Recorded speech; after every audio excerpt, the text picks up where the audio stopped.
Europa está en pleno naufragio y aún hay camarotes donde no se han enterado de que el barco se va a pique, camarotes como el de España. El mundo tal como lo conocemos está en plena reorganización a hostias, algunas económicas y otras literales. Mientras esto pasa, en la Unión Europea está ocurriendo algo súper interesante y es que está en plena transición de pensar que somos el ombligo del mundo a darse cuenta de que o espabilamos o nos vamos a la mierda. En este canal hemos dicho 1000 veces que Europa es un actor cada vez más irrelevante. No porque no tenga riqueza, no porque no tenga historia, sino porque no tiene velocidad ni músculo geopolítico coherente. Ni siquiera tiene autonomía estratégica real. Y cuando el tablero se pone feo, el que no manda, obedece. Y da igual lo que te indignes, lo que hay es lo que hay. Ya está. Hoy vamos a unir piezas que parecen sueltas, pero que no lo están. El centro del mundo económico se ha movido hacia Asia. Eso convierte a Europa en algo así como el heredero de un millonario, un niño malcriado que no tiene ni puta idea de cómo generar dinero, pero al que aún le queda alguna renta que le ha dejado su padre. Aunque ya os digo que esta herencia está acabándose. Y en medio está España, uno de los últimos países en mantener un gobierno que o no se ha enterado de hacia dónde sopla el viento o lo sabe muy bien y busca desestabilizar aún más un desgastado y contradictorio bloque como lo es la Unión Europea. Y no lo digo sin que haya indicios. Por un lado, el anuncio de la regularización masiva de más de 500.000 de inmigrantes. Un plan para dar papeles a unos 500.000 migrantes irregulares. El establecimiento de una identidad digital similar a la que vemos en Reino Unido y la prohibición de uso de redes por parte de menores de edad.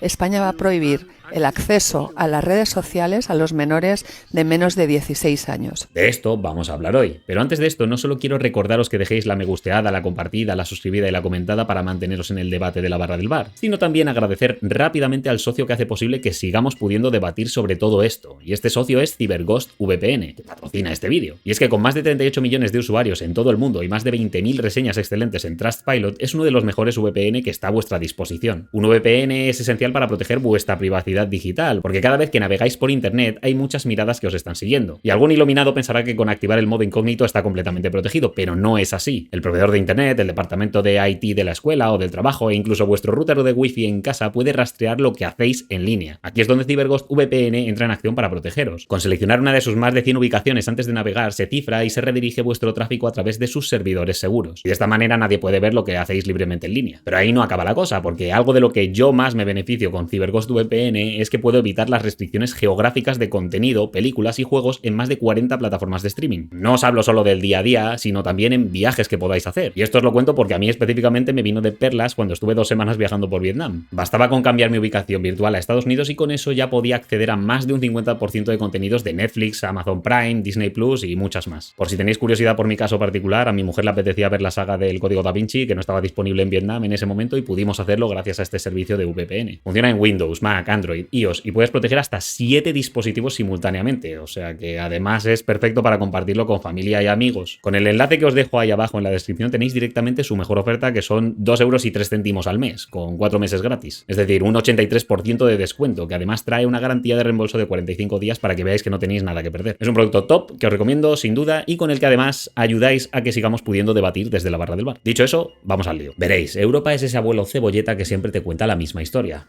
Yo en los siglos pasados dominaba el mundo. Y tú le miras y dices, vale crack, ¿y ahora quién fabrica los chips? ¿Quién controla la energía? ¿Quién genera la riqueza? ¿Y quién tiene el poder militar para ejecutar sus decisiones? El futuro es hoy, ¿oíste, viejo? Porque el mundo ya no va de discursos, va de PIB, de producción, de tecnología, de defensa, de energía, de control de cadenas de suministro y de la capacidad real para decir, esto se hace así, punto. Dejad de llorar y de cállate, disfruta del espectáculo. Europa en general se ha especializado en una cosa, regular. Y ojo, que regular es bueno porque evita que la gente haga barbaridades. Pero si tú solo te dedicas a regular mientras otros producen, lo que ocurre al final es que te dicen, sí, tu reglamento está de puta madre. Mientras lo preparabas hemos producido 50 millones de coches más baratos que los tuyos. Y es que aquí viene el dato gordo. Desde principios de siglo, el peso de Asia y en concreto China en la economía mundial se ha disparado. China alcanzaba en 2024 casi el 20% de la riqueza en el planeta. O sea que rondaba una quinta parte del PIB mundial. Y esto no es un invent. El propio FMI lo refleja si queréis comprobarlo. Por comparar, a principios de los años 2000, justo antes del boom asiático, China apenas representaba el 8% mundial. O sea que han pasado del 8% al al 20% en estos 26 años. Y la tendencia de Europa es completamente opuesta. En el 2000 representaba cerca del 30% de la riqueza mundial, mientras que ahora se mueve en torno al 17 y el 20%, marcando una clara tendencia a la baja. Algo lógico si piensas cómo la industria china está comiéndose el mercado europeo. Los chinos los comen los chinos, ¿eh? Pero esto ¿cómo se traduce en español de barra de bar? Pues en que mientras Europa se peleaba por si el tapón de la botella de vino era ofensivo para alguna minoría, China construía fábricas, puertos, cadenas de suministro, infraestructura, músculo industrial y un estado que, con sus defectos, juega a largo plazo. El ejemplo claro lo tenéis con la producción automovilística promovida por el gobierno chino. Tiene tal excedente de coches que da igual que Europa juegue a los aranceles para proteger su propio producto, se los acaban comiendo, porque los chinos están en plena selección natural industrial. Sus fábricas van cogiendo experiencia y eficiencia. Esto les permite producir más a menor precio. Los aranceles son una herramienta que protege a tu industria un tiempo limitado hasta que consiguen adaptarse a la competencia. Pero si los usas como una protección permanente, llegará un punto en que los chinos acaben logrando rentabilidades aún con tus aranceles en juego. Y esa industria automovilística europea que antaño era la joya de la corona económica mundial, se acaba convirtiendo en mierdón. El meme ese de adopta no compres, en el que te presentan como entrañable mascota un perro con más enfermedades que su puta madre. Por otro lado, tienes a Estados Unidos como cabeza de lanza de poderío militar y tecnológico mundial. Europa, por ponerlo en comparación, se niega a incrementar el gasto en defensa al 5%, y los yanquis cada vez ven la OTAN más como a mierdón. Si los líderes se quejan del 5%, ya veremos lo que opinan cuando nos den de lado todos los bloques y tengamos que sufragar la alianza por nuestra cuenta. Respetamos, como no puede ser de otra manera, plenamente el deseo legítimo de otros países de aumentar su inversión en defensa, si así lo quisieran, pero nosotros no vamos a hacerlo. And if anyone thinks here, again, that the European Union or Europe as a whole can defend itself without the US, keep on dreaming.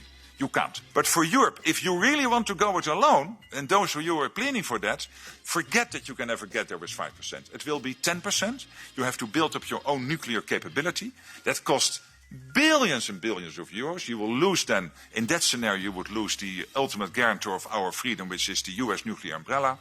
Good luck. Porque eso es a lo que apunta Trump. Parece que la estrategia estadounidense podría ser la de establecer gobiernos y socios estables en el propio continente americano para conformar una cadena de montaje que les permitiese medirse de tú a tú con Asia, el foco al que se está desplazando toda la riqueza mundial a ritmos vertiginosos por culpa de todos. Porque no seré el único que compra alguna cosilla en AliExpress porque te sale más barato. Vamos, y no me vengáis a decir que apoya el negocio local, porque la mayoría, al igual que tú, compran el producto en Asia, por lo que comprarles a ellos es lo mismo que hacerlo tú por internet, pero con pasos extra y más dinero. Gracias, me gusta el dinero. Así que igualmente la riqueza se desplazaría al otro lado del mundo. Europa queda en medio como el típico que dice: yo soy muy importante porque en el pasado fui la hostia. Pero si te estancas, te comen. Y alguno dirá que Europa sigue siendo rica, porque es así. Europa tiene riqueza acumulada, tiene infraestructuras, tiene capital humano, tiene industria en partes, pero también tiene varios problemas estructurales, como lo es la fragmentación política. Hay demasiados intereses contrapuestos que van acentuando el espacio que separa a los países que componen esta unión. Tienen mucha dependencia energética, tecnológica y en material de defensa, como ya hemos dicho. Además, que avanza a una velocidad ridícula, en el mal sentido. En un mundo que cambia por trimestres, Europa responde con retraso, algo que líderes como Macron han querido vender como algo positivo de cara a la inversión extranjera, que no debe temer cambios bruscos a la hora de inyectar su dinero. Pero la gente lo asocia a una incapacidad total de responder a los retos actuales de manera adecuada. Having a place like Europe, which sometimes is too slow,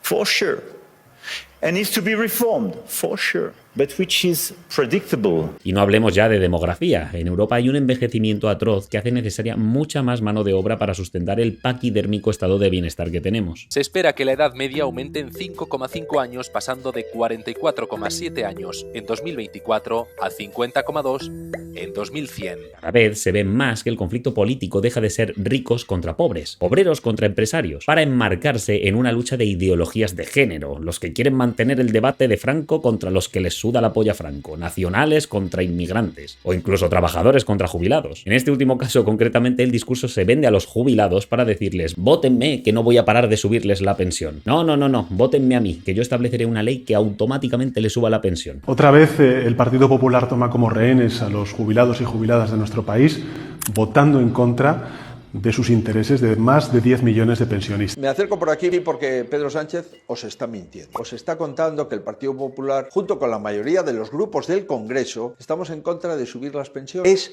falso. Desde el pasado mes de noviembre está registrado una proposición de ley del Partido Popular para revalorizarlas y para hacerlo además de forma automática. Sin pararse a preguntar si el sistema será capaz de sostenerlo, porque al final el sector de los jubilados es muy goloso a nivel electoral. Un sector que algunos estudios señalan cobra más de las arcas de lo que contribuyeron en su momento. Pero oye, ya le estallará la patata caliente a otro. Y cuando eso se combina con un entorno global hostil, ocurre una cosa. Las potencias no solo compiten, también desestabilizan. No hace falta que te invadan con marines, te basta con tensar la energía, presionar con aranceles, reventarte las narrativas en las redes y obligarte a elegir un bando en un mundo que se está partiendo. Y aquí aterrizamos en España, un país dentro de una Unión Europea que ya no manda como antes, que necesita mano de obra, que tiene un problema de vivienda y que encima está en plena discusión sobre migración masiva y control digital. Porque ahora vamos al tema que te interesa, España con Pedro Sánchez y la regularización masiva de inmigrantes.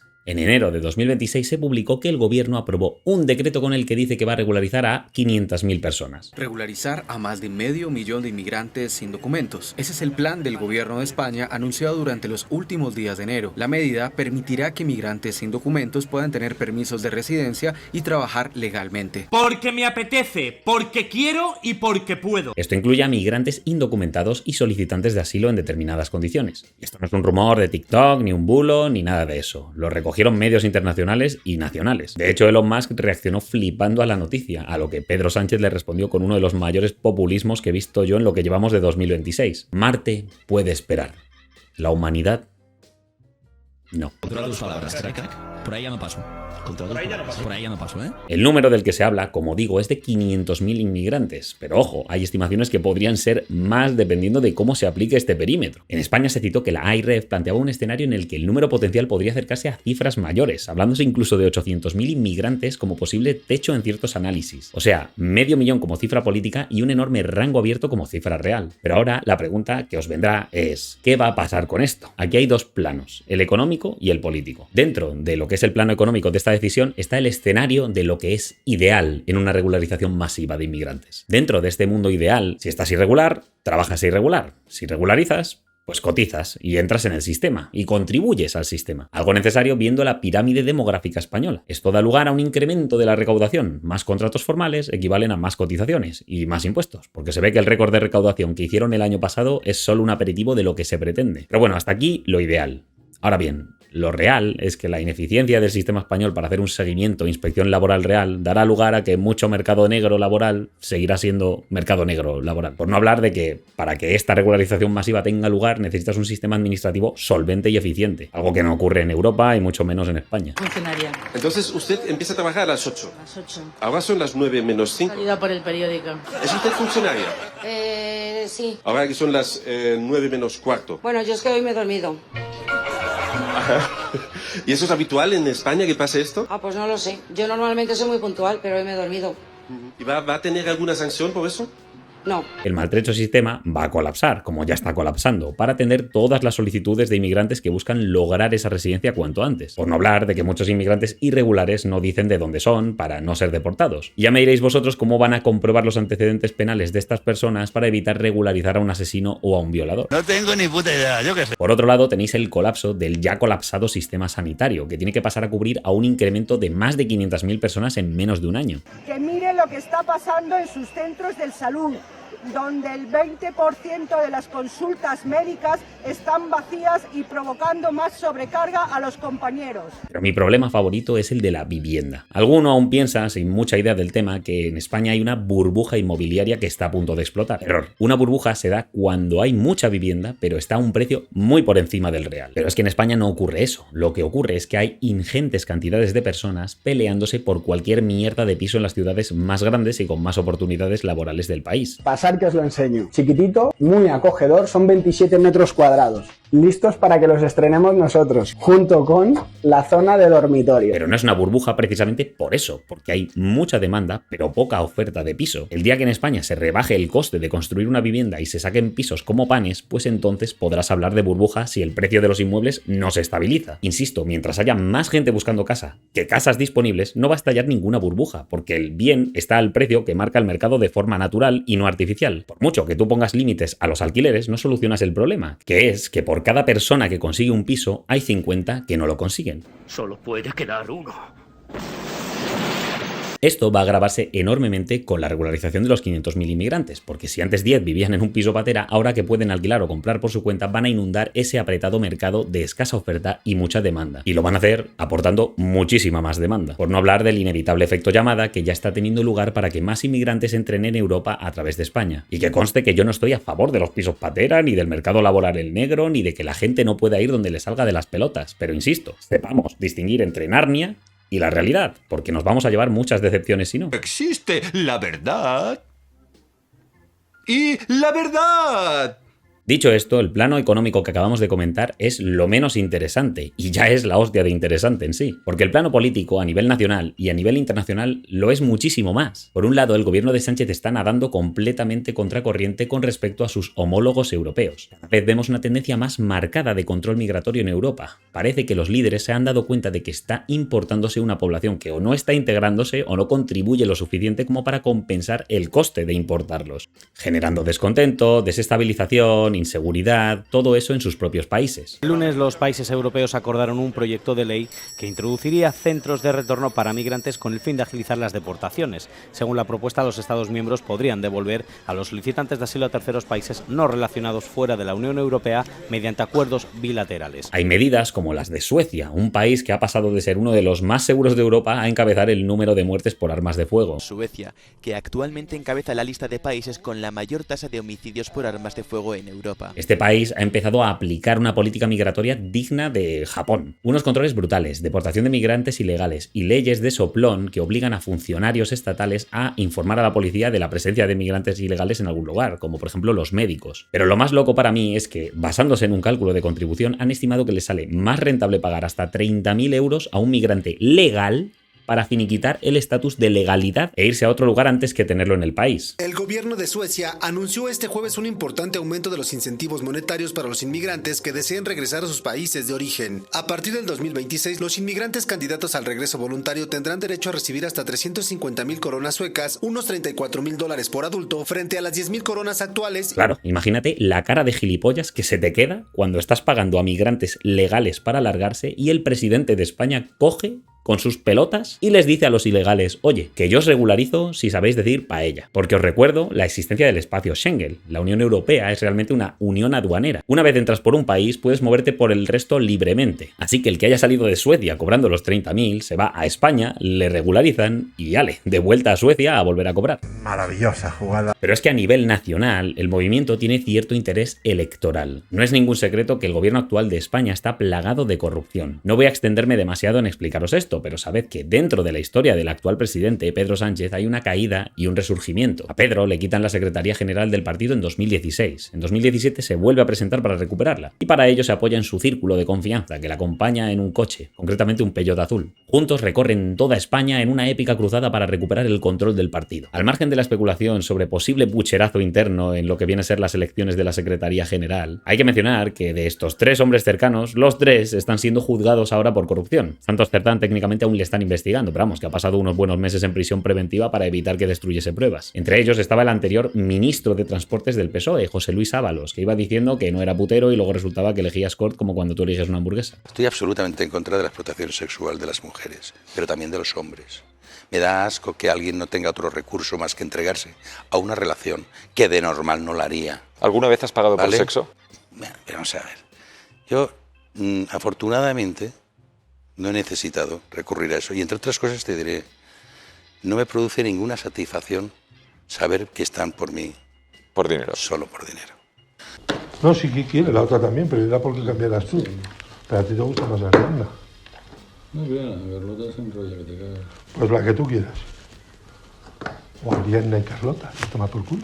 Pero vamos, lo grave no es que fuese putero, lo grave es que lo pagaba con el dinero de todos. Lo de este Ministerio de Transportes es curioso, porque antes se conocía como el Ministerio del Gasto, ya que los proyectos que asignaban eran los más cuantiosos económicamente. Y es algo lógico, porque hablamos de construir y mantener infraestructura como carreteras, puentes, presas, puertos, vías. La idea de corrupción detrás de este ministerio viene de que parte de esas partidas presupuestarias enormes se las quedaban ellos para gastarlos en donativos a los más necesitados. Y supongo que ellos se veían muy necesitados. Entre 2014 y 2024, Ábalos ingresó más de 60.000 euros sin declarar y se gastó otros 95.000, gastos diversos y generosos, casi 30.000 euros entre su hijo y su mujer o casi 10.000 entre dos mujeres, Jessica y Andrea, dedicados a pendientes, móviles, flores y otros regalos. Aunque también están investigándose si además de invertirlas en pisos, coches y prostitutas, no las estaban usando también para financiar irregularmente al Partido Socialista y establecer una red clientelar con la intención de mantenerse en el poder todo lo que hiciese falta. A mí me entregaban 1.000, 2.000 euros y yo decía, oye, pues entrega tú y tú, que eran gente pues o sea, que era un pitufeo. Bueno, pues eso puedo entenderlo yo así también. Insisto, en que esto último está pendiente de probarse. Y es curioso que actualmente estamos en la resaca de uno de los accidentes ferroviarios más grandes de nuestra historia, el de Adamuz, que se cobró la vida de 45 personas. En este accidente, los vagones traseros de un tren irio descarrilaron en una vía que muchos expertos señalan estaba mal soldada. Estos vagones, al descarrilar y volcar, ocuparon parte de la vía contraria. Otro tren, un Alvia, vino a 210 km por hora y se estrelló contra ellos. Lo feo de este caso, al margen de las víctimas, viene de que el ministro que sucedió a Ábalos, Óscar Puente, asegura que se había invertido una cantidad ingente de dinero en renovar y mantener la infraestructura de ese recorrido, así como un sistema de control de la hostia. Y también la vía es una vía completamente renovada, es una vía en la que se han invertido 700 millones y en concreto en ese tramo tenemos una vía recién renovada y que ha pasado 4 inspecciones en los últimos 3 meses. 4.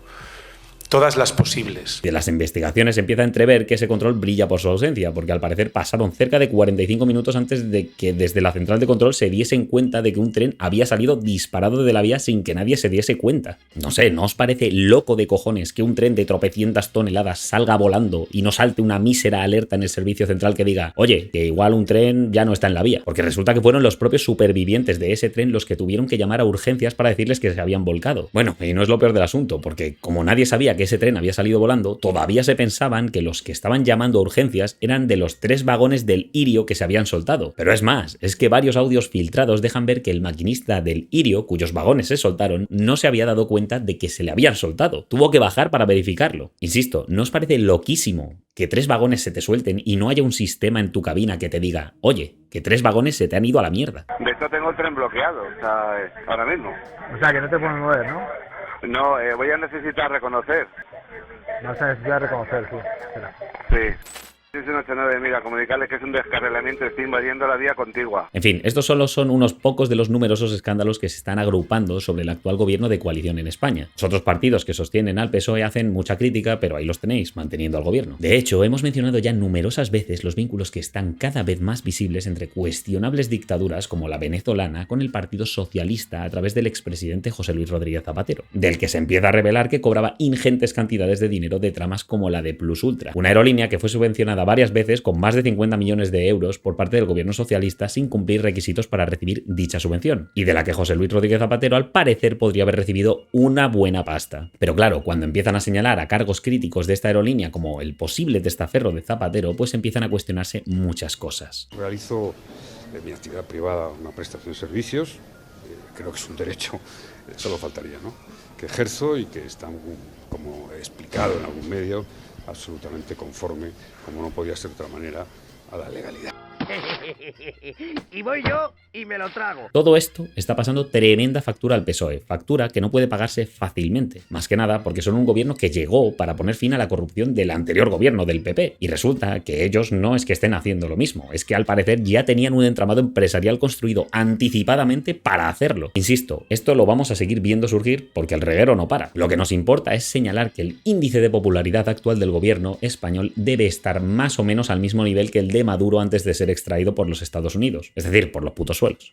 Además, se especula con que esta regularización masiva de 500.000 de irregulares busca precisamente contrarrestar la caída de intención del voto español promedio, sustituyéndolo por migración que pueda sentir simpatía por quien les está dando el pase para moverse por toda Europa sin problemas. Muchas gracias, Pedro Sánchez. Nos salvaste la vida, eternamente agradecidos. Sí, dejadlo ya. Uno, todavía pensaréis que los regularizados solo pueden votar en las elecciones municipales, no en las autonómicas ni en las generales. Pero es que ya salió Irene Montero para tranquilizarnos y asegurarnos que se logrará que voten en las próximas generales. Quiero pedirles a las personas migrantes y racializadas que por favor no nos dejen solas con tanto facha.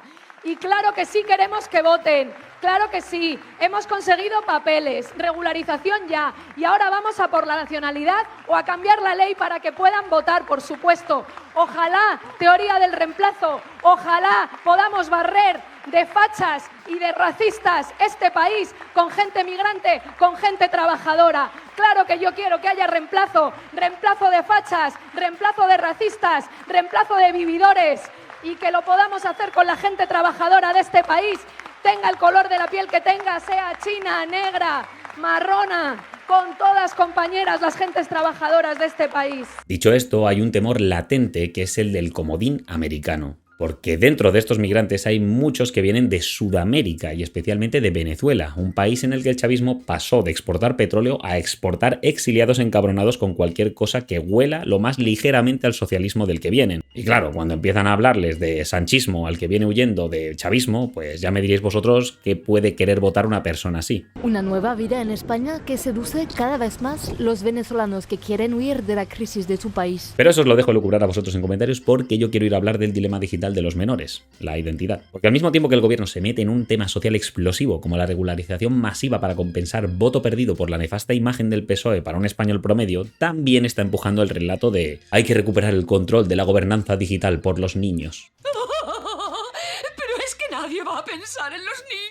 Y esto es literal. El 3 de febrero de 2026 la Moncloa publicó un comunicado donde Sánchez anuncia que España quiere prohibir el acceso a plataformas digitales a menores de 16 años y habla del sentido de urgencia y de recuperar el control de las redes. Porque para prohibir el acceso a menores necesitas algo que hoy Internet odia: verificación. En lugar de dejar esa labor a los padres, el gobierno viene al rescate para decirte cómo tienes que hacer las cosas. No es un debemos educar mejor, es un vamos a enseñaros nosotros lo que tenéis que hacer. Y esto no es solo en España, Europa lleva tiempo con esto. La Comisión Europea sacó un blueprint de verificación de edad pensado para que puedas demostrar que tienes edad suficiente sin relevar más datos de los necesarios. Y Reuters contó que 5 países, entre ellos España, iban a pilotar una app de verificación de edad alineada con el marco de la futura Europea Digital Identity Wallet, una cartera digital de identidad europea. O sea, no es una idea exclusiva de Pedro Sánchez, es una idea de varios países europeos. Porque hay un marco europeo que empuja hacia una infraestructura de verificación, algo que para mí tiene mucho que ver con empezar a censurar lo que es un bulo para ellos de lo que no. Algo gracioso porque el gobierno ha demostrado que de capacidad fiscalizadora neutral tiene lo que yo de camboyano. De hecho, en lo del caso de Adamuz no hay pocas cosas en las que podríamos decir que el propio ministro de Transportes nos estaba metiendo un bulo. Y también la vía es una vía completamente renovada, es una vía en la que se han invertido 700 millones y en concreto en ese tramo. Pero ahora ellos quieren encargarse de controlar lo que se dice a través de las redes. Y esto es aún mejor cuando ves las contradicciones del actual gobierno en sus últimos años. Por un lado, te meten el discurso de que los menores están en peligro en las redes, hay que prohibirles acceso a plataformas digitales, pero no te cuentan el descalabre que ha tenido el voto de lo que se conoce como izquierda en España. Todo debido a que hay un auge del interés de los jóvenes por partidos de derecha. Y aclaro que muchas veces se asocia esto con religión, pero yo creo que el auge del interés va más bien por partidos libertarios económicamente hablando. El gobierno argumentará que los jóvenes se acercan cada vez más a posturas fascistas, franquistas, gengis-khanistas, yo qué sé, satanistas si hace falta. Pero yo en lo personal, como os digo, creo que la juventud actual lo que está siendo es muy crítica con la estructura de control estatal. Antes era guay para los jóvenes ser de izquierdas e ir contra el sistema establecido que trata de controlarles. Pero es que ahora el sistema establecido que quiere controlar lo que hacen es el capitaneado por Pedro Sánchez, que se empeña en blandir la batuta moral de lo que está bien y lo que está mal. Para mí, el político europeo en general y el español en particular debería luchar por traer bonanza a su país y al bloque europeo, sin tener que depender de fondos para dopar un aparente crecimiento económico. 6 de cada 10 economistas anticipan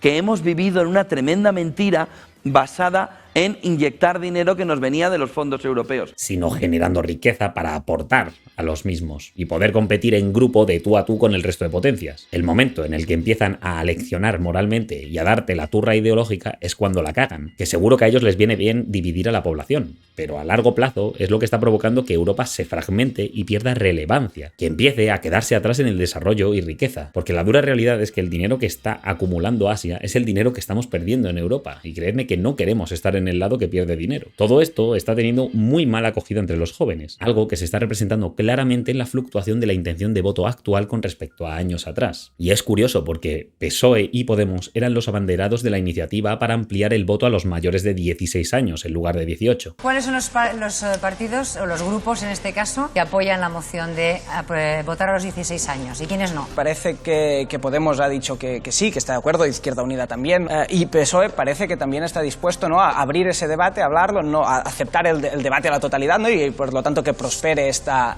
proposición de ley. ¿Coincidencia? ¡No lo creo! Todo ello después de aprobar ayudas económicas como el bono social joven, una medida que es como la de subir la pensión a los jubilados, pagar votos con riqueza que deberías invertir en desarrollar la economía del país para que a todos nos vaya mejor. Pero los sectores más jóvenes de la población están viendo que la paguita puntual es pan para hoy y hambre para mañana. Ven el futuro que les espera en España. Ven el discurso de subir las pensiones, pero nada de atraer inversión para generar empleo. Insisto, los fondos europeos que te dan de vez en cuando no cuentan. Además, no se facilita la construcción de vivienda y no les está molando un pelo sentirse como el sector maltratado. En especial, pensad que la mayoría de las viviendas en propiedad las tiene el segmento más envejecido de la población, que además cada vez tiene mayor esperanza de vida, por lo que entre que no se construye y las casas no se liberan, pues solo pueden adquirir vivienda unos pocos privilegiados, mientras que los demás ven cómo su sueldo se va casi íntegro en pagarle una renta a un jubilado o la hipoteca al que pudo meter la inaccesible cuota inicial de una casa. En resumen, al joven de turno le están diciendo, no solo vas a cobrar menos que tus padres a nivel de poder adquisitivo, sino que vas a tener que contribuir más para costear las subidas de las pensiones de los jubilados, cuyo voto estamos comprando con tu trabajo. Además, como no hay viviendas y las que hay son caras, no vas a poder comprar una en propiedad y vas a verte forzado a perder tu dinero en un alquiler. Insisto, o le estás pagando una renta a alguien o le estás pagando la hipoteca hasta que puedas pagarle una renta. Solo os cuento esta parte para que veáis lo gracioso de la evolución de cómo los partidos de izquierda querían capitalizar el voto joven, porque ser de izquierda molaba, era cool y progresista. Y por eso querían ampliar la edad de votación a los 16 años. Pero ahora, como los jóvenes están ganando más conciencia de la hostia que les viene a través de las redes, lo quieren compensar de dos maneras. Una es ampliando su base de votantes con votos agradecidos de inmigrantes regularizados y la otra es limitando el acceso a las redes para censurar la información que les perjudica. Puro cine. Y así cerramos vinculando estos dos puntos. La regularización de inmigrantes no solo obedece a una cuestión demográfica, sino a una cuestión política, específicamente electoral. Todo ello para compensar en la debacle del voto joven perdido por la izquierda, que bascula para posicionarse en la atracción del voto viejo, del voto migrante, del voto relativo a la identidad de género y el feminismo. Aunque bueno, este último con los escándalos de acoso sexual en el seno socialista también se les están escapando. Todo mientras tratan de convencer a los socios de gobierno que los mantienen ahí, en especial a los independentistas, que seguir apoyando al PSOE no les va a perjudicar a nivel electoral. Algo que cada vez queda más lejos de la realidad cuando ves el auge en Cataluña de Alianza Catalana. Pero la más importante lectura para mí es la geopolítica. ¿Cómo encaja la estrategia del PSOE en una Europa cada vez más recelosa del control migratorio? ¿Creéis que los demás países ven con buenos ojos que más de 500 000 de inmigrantes van a poder repartirse por Europa gracias a que Pedro necesita votos para las elecciones generales? No sé, dime tú porque yo no tengo ni idea del tema. Te leo. Suscríbete y no olvides hacer clic en el enlace de la descripción para conseguir el descuento especial que está haciendo CyberGhost VPN a los que veis estos vídeos, para proteger vuestros datos mientras navegáis y para conseguir acceso a todo el contenido bloqueado de internet por solo 2,03 € al mes. Echa un ojo a los vídeos y nos vemos en la próxima. Hasta luego.